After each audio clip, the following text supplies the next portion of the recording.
अस्सलामुअलैकुम नाजरीन, क्रिकेट की ताज़ा तरीन अपडेट हासिल करने के लिए मेरे चैनल को सब्सक्राइब कर लें। वसीम अकरम का पीसीबी में अहम ओहदा संभालने से माजरत, मगर क्यों? साबिक कप्तान और स्विंग के सुल्तान वसीम अकरम ने पाकिस्तान क्रिकेट बोर्ड पीसीबी में ओहदा संभालने से माजरत कर ली।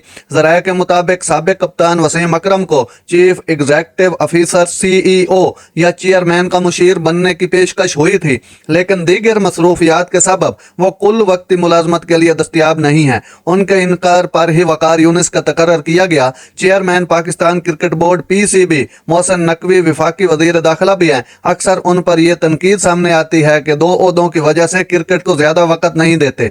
इस मसले को हल करने के लिए उन्होंने खेल के मामलात किसी साबिक क्रिकेटर को सौंपने का फैसला किया। जराये ने बताया कि चंद रोज कबल मोहसिन नकवी ने वसीम अकरम से राब्ता करके कहा कि वो पीसीबी के चीफ एग्जीक्यूटिव ऑफिसर या उनके मुशीर की पोस्ट संभाल लें। यह कुल वक्ती मुलाजमत होगी, तमाम क्रिकेटिंग उमूर को देखना होंगे। जराये का कहना है कि साबिक कप्तान ने चेयरमैन से माजरत करते हुए कहा कि वो अब मुस्तकिल तौर पर कराची में मुकीम है। फैमिली की वजह से वो कोई और मसरूफियत मुस्तकिल तौर पर नहीं कर सकते। नाजरीन, ऐसी बर वक्त खबरें सुनने के लिए मेरे चैनल को सब्सक्राइब कर लें। अल्लाह हाफिज।